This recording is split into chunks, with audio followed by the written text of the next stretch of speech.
Bentar.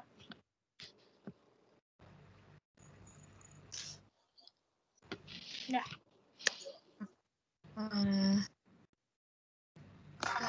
Selamat malam dari kelompok 5, yaitu dari tim Travel Kit, yang dimana saya, Marcelina Cynthia, dan teman saya, Michelle Stefani, dan ada Silviana, dan ada satu lagi, Talita Vidya Kotama. Nah, di sini pada kesempatan kali ini, kita akan mempresentasikan mengenai analisis perancangan perusahaan yang dimulai dari saya sendiri. Bisa dimulai dengan PPT.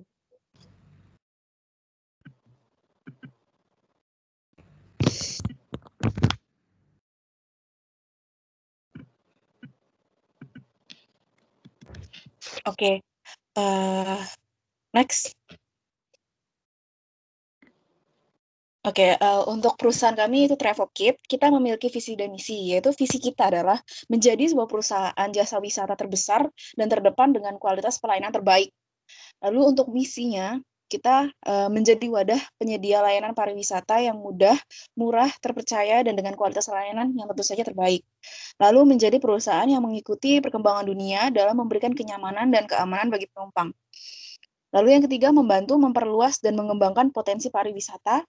Lalu yang keempat, ada memberikan timbal balik investasi terbaik bagi para pemegang saham dan para mitra bisnis kita. Lanjut.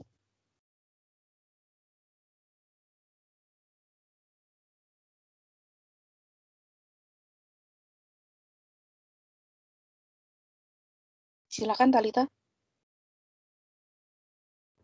Oh iya. Jadi di sini bisnis model kanvasnya yang pertama ada key partners ini. Pertama itu kerjasama dengan berbagai maskapai penerbangan domestik dan non-domestik. Yang kedua itu kerjasama dengan berbagai bank. Nah, untuk key activities-nya ini menyediakan layanan pemesanan dan informasi hotel dan tiket pesawat, baik domestik dan non-domestik. Nah, untuk key resources-nya ini ada 3, itu ada software engineer, model awal, dan database customer. Nah, untuk value propositions-nya itu yang pertama memberi kemudahan dalam melakukan pemesanan tiket, pesawat, dan hotel. Dan yang kedua itu memberi kemudahan dalam pembayaran yang dapat dilakukan dengan lebih efisien dan efektif. Customer relationship-nya ini itu saat melakukan transaksi. Nah, untuk channels-nya ini ada website dan juga iklan. Untuk customer segment-nya ini, yang pertama itu ada pengguna jasa pesawat dan hotel. Yang kedua itu ada customer yang sering berpergian menggunakan pesawat. Untuk cost structure-nya ini, yang pertama ada gaji karyawan kantor, sewa kantor, dan biaya maintenance untuk website. Yang terakhir revenue streams-nya itu, yang pertama itu aset penjualan, dan juga keuntungan dari pihak maskapai atas penjualan tiket pesawat.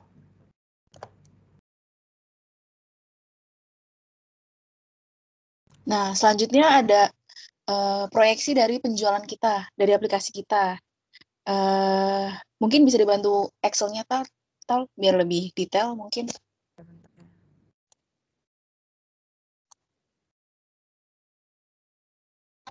Oke, di sebelah kiri, mungkin bisa di persentase view-nya mungkin dibesarkan. Baik, nah di sebelah kiri, ini ada list-list pesaing dari kita, yang mungkin dari namanya tidak terlalu familiar ya mungkin. Nah, karena kita sengaja mencari pesaing yang benar-benar sesuai dengan kemiripan dengan aplikasi kita, di mana aplikasi ini kita bukan hanya sekedar menjual tiket pesawat atau hotel, namun kita juga memberikan paket-paket holiday, sehingga akan dinilai lebih praktis dan murah. Nah, beberapa pesaing yang menyediakan metode yang sama, yaitu ada 12 aplikasi. Nah, maka dari itu, tapi kita juga memperhitungkan jika adanya newcomers lain yang belum kita ketahui. Mungkin ada yang beberapa perintis lain yang masih belum ada di daftar saya. Jadi, saya membaginya itu sehingga kita berada di yang 7,7 itu newcomers. Lalu, selanjutnya untuk sebelah kanannya ada data mengenai jumlah penduduk, yaitu dalam laki-laki dan perempuan yang digolongkan berdasarkan umur. Di mana kita tujuan dari aplikasi ini adalah usia 20 sampai 55 tahun yang dimana kita nilai masih memungkinkan untuk melakukan transaksi pembelian paket liburan. Nah, untuk itu maka untuk segmentasi itu kita mendapat 49,4% dari jumlah keseluruhan orang di Indonesia. Lalu selanjutnya kita juga memilih orang yang segmentasi yang bekerja, di mana sudah memiliki penghasilan dan bisa atau mampu membeli paket-paket yang kita berikan, yaitu dengan umur yang sama, kita mendapat sekitar 78,7% dari keseluruhan orang-orang yang sudah bekerja. Sebelah kanannya, Tal.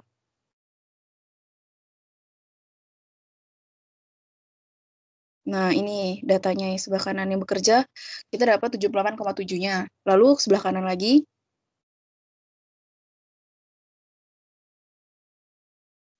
nah, kita juga melihat dari segi kan kita menggunakan aplikasi ini, kita full internet. Nah, maka dari itu kita tidak boleh lupa kalau kita juga harus, tujuan kita cuma orang-orang yang bisa mengakses atau mengakses internet. Jadi, yaitu sekitar 5% dari jumlah penduduk Indonesia. Itu datanya di sebelah kanannya.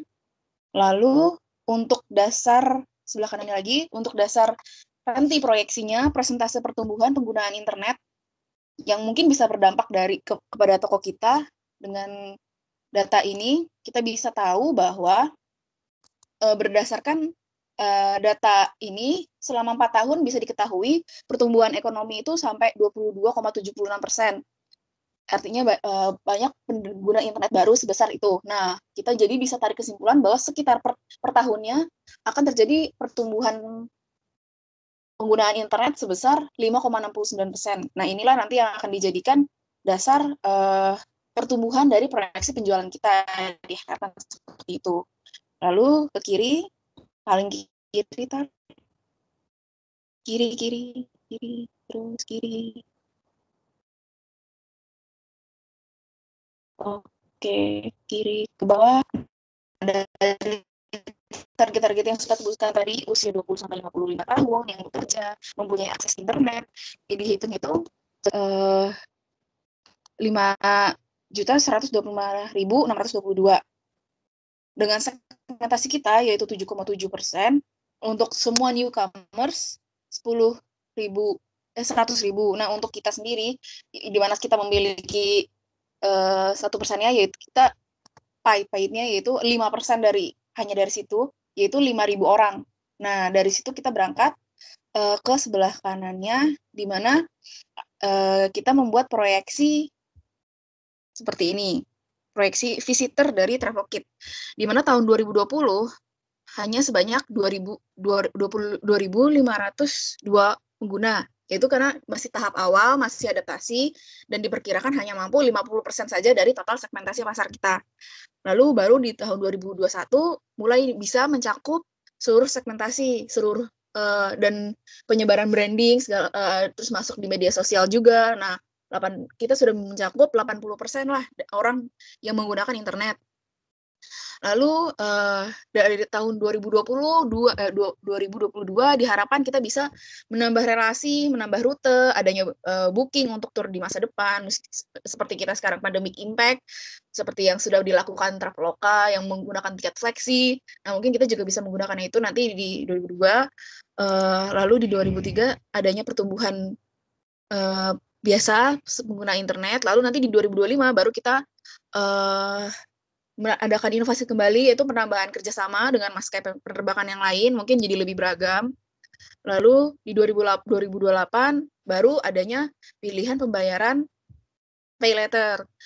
Nah, sehingga grafiknya seperti ini.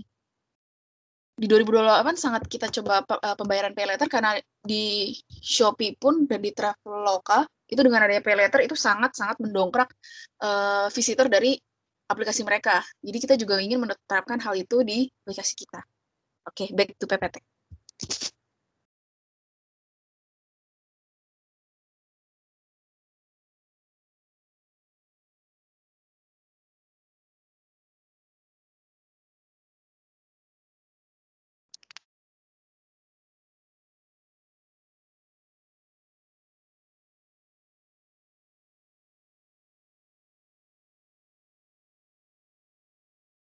Silakan selanjutnya. Terus ini ada operation model Canvas. Untuk S-nya itu maskapai, penerbangan domestik, dan non-domestik itu suppliernya kan. Terus di L itu ada location, itu untuk Indonesia dan luar negeri. Terus di O-nya itu functional structure. Terus di I-nya information, itu kita pakainya standard application database customer, tersediaan tiket. Terus untuk M-nya itu management system. Itu ada SOP, aset penjualan, keuntungan dari pihak maskapai. Terus dan yang terakhir ada value proposition, itu tentang login datanya. Jadi ada dari pilih paket liburannya, terus booking, terus servisnya. Dan itu semua memberikan kemudahan dalam melakukan pemesanan tiket, pesawat, dan hotel. Terus yang kedua, memberikan kemudahan dalam pembayaran yang dapat dilakukan dengan lebih efisien dan efektif. Next.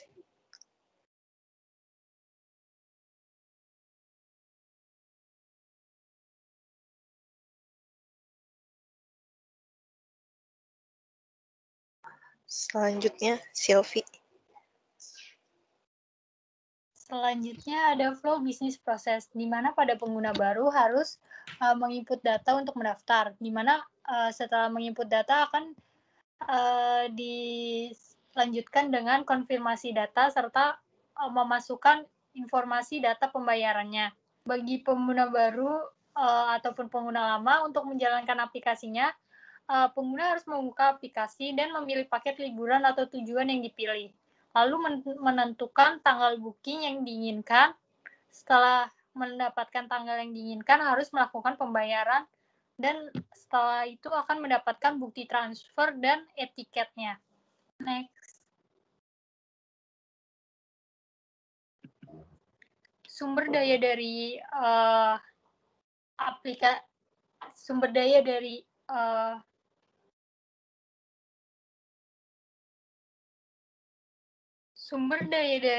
perusahaan kita sendiri, yaitu ada software dari engineering yang mengurus untuk aplikasinya, ada bagian finansial untuk bagian keuangan dari perusahaan, dan ada bagian database bagi untuk data-data para pengguna.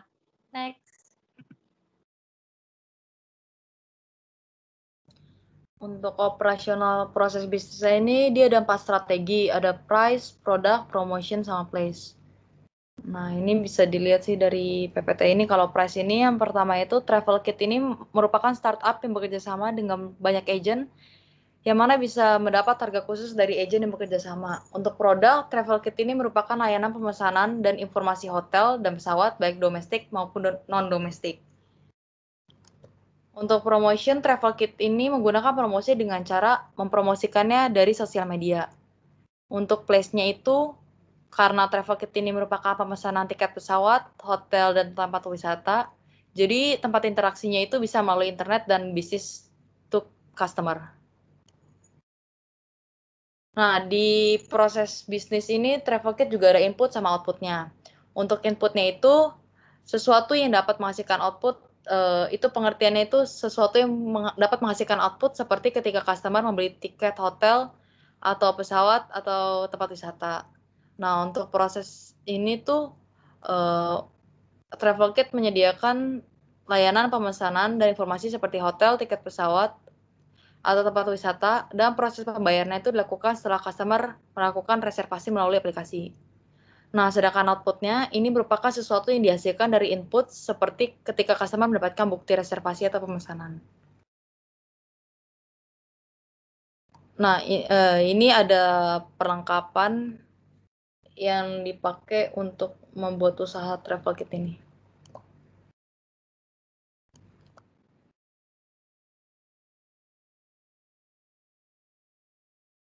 Next untuk location-nya.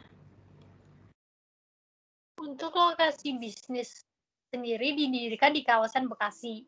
Dalam pemilihan ini berdasarkan dari lokasi pasar yang cukup ramai serta sumber daya manusia yang banyak, dengan tingkatan upah buruh yang tidak terlalu tinggi. Serta harga tanah dan harga bangunan di sana masih pada harga standar, di mana lingkungan masyarakat sendiri mendukung sehingga transportasinya mudah untuk dijangkau sehingga pembangunan serta pangsa pasarnya tercapai. Menggunakan aplikasi serta selama kegiatan hanya membutuhkan tempat sebagai pelayanan offline atau customer service, maka tempat yang dibutuhkan tidak terlalu besar. Next. Nah, ini merupakan layout kantor dari si Travel Kit, di mana layout kantor ini ruangannya dibagi untuk menurut divisinya masing-masing, di mana divisinya itu dibagi menjadi 5 divisi. Ada manajer TI, akunting, marketing dan service, manajer HRD, sama relation dan development. Serta ada ruang tersendiri untuk presiden direktur. Next.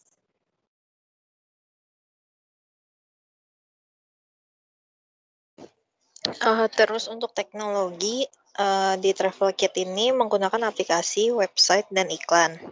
Ada juga sumber sama suppliernya itu kita menggunakan maskapai penerbangan domestik dan non-domestik, serta bank. Next. Terus ada juga untuk biaya investasi buat membuat teknologi ini. Dari database-nya sendiri, kita menggunakan website, aplikasi, iklan, dan software engineer. Masing-masing harganya tercantum di sebelah kanan. Next. Oke, seperti yang teman saya sudah katakan tadi, yaitu kita memiliki struktur yang dibagi dengan 5 divisi, di mana organisasi struktur kita, yaitu di mana kita sebagai startup, kita memiliki sebisa mungkin struktur organisasi yang bersifat simple, fungsional, and full of capable human resource struktur. Yang pertama, paling atas adalah presiden direktur, lalu ada manajer IT, yaitu lalu ada manajer accounting, manajer marketing and service, lalu ada manajer HRD, lalu ada manajer relation and development. Lalu semuanya memiliki staff, dan untuk manajer marketing and service kita memiliki call center staff juga. Nah, nanti fungsinya akan kita jelaskan lebih detail selanjutnya. Next.